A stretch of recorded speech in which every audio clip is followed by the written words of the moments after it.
Good morning, welcome to Catex TV. Today is Thursday, April 30th, 2015. My name is Matt Bernat, filling in for Frank Fortunato, who is off today. A 6.8 magnitude earthquake has struck off of Papua New Guinea. The quake struck 96 miles south of Rabaul on New Britain Island. There are no immediate reports of damages or casualties. The Pacific Tsunami Warning Center has said that there is no danger of a tsunami on the island, which is northeast of mainland Papua. It also said the epicenter was 27 miles deep. Rabaul lies in the shadow of Mount Tvrva, an active volcano. During a severe eruption in 1994, Rabaul was destroyed. Earthquakes are common in Papua New Guinea, which sits on the arc of seismic faults around the Pacific Ocean, known as the Ring of Fire. Indian state-backed reinsured GIC Re is set to absorb a significant proportion of insured losses arising from the deadly 7.8 magnitude earthquake that struck Nepal on April 25th. GIC Re, which has a market share of around 25% in Nepal, has already deployed a team of surveyors to assess the damage and expects to have a loss estimate within the next few days. The earthquake, which caused more than 3,000 fatalities so far, is the strongest hit in Nepal since 1934, when a magnitude 8 quake caused a death toll of around 10,600 and razed many cities to the ground. Although Aon Benfield's impact forecasting arm said that it was still too early to provide a loss estimate for the tragedy, the USGS said there was a 35% chance of the economic loss exceeding $1 billion. The agency also said there was a 24% chance of losses ranging between $100 million and $1 billion, and a 23% chance of the total surpassing $10 billion. However, only a small fraction of the economic damage is expected to be covered by insurance. A report from Pokhara University in 2012 showed that Nepal's insurance penetration rates were 2 times lower than in neighboring India and 4 times lower than China.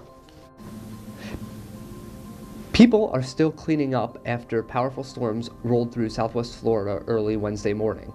Heavy rain and strong wind knocked out power to thousands of people. Collier County was hardest hit.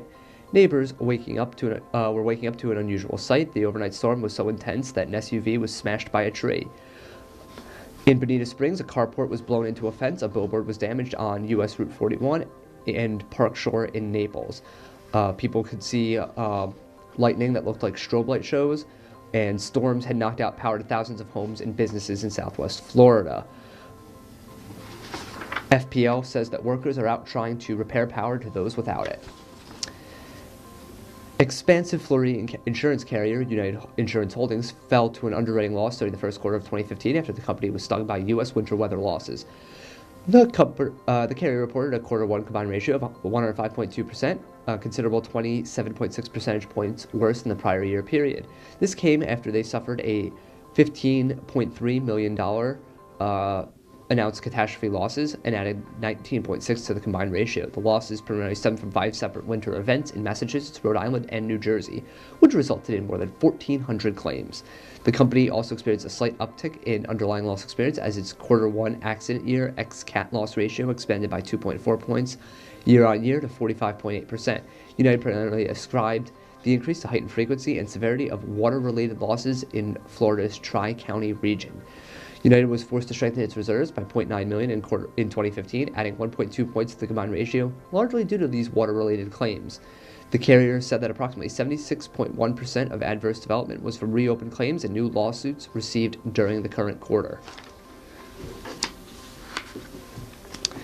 Swiss Re reported strong results for the first quarter of 2015, with net income rising 17% to $1.4 billion and ROE of 16.1%, driven by profitability across all business units and strong investment results. Property and casualty reinsurance net income of $808 million and an ROE of 22.7%, reflecting sound underwriting and benign natural catastrophe experience. The life and health reinsurance net income of $277 million with an ROE of 17.2%, which is on track to meet its 10 to 12% ROE target. Corporate Solutions net income was $167 million with a strong ROE of 29%. Premiums and fee income of $7.6 billion for the group was in line with the prior year quarter. Measured at constant foreign exchange rates, premiums earned and fee income increased by 7%. The group's Swiss solvency test ratio was 223%, as reflected in the submission to the FINMA at the end of April 2015, referring to the group's very strong capital position. That's the news for today. Thank you for watching. If we have any important breaking news, you can catch it on our Twitter account at Catex TV. Frank Fortunato returns tomorrow. Thank you and have a nice day.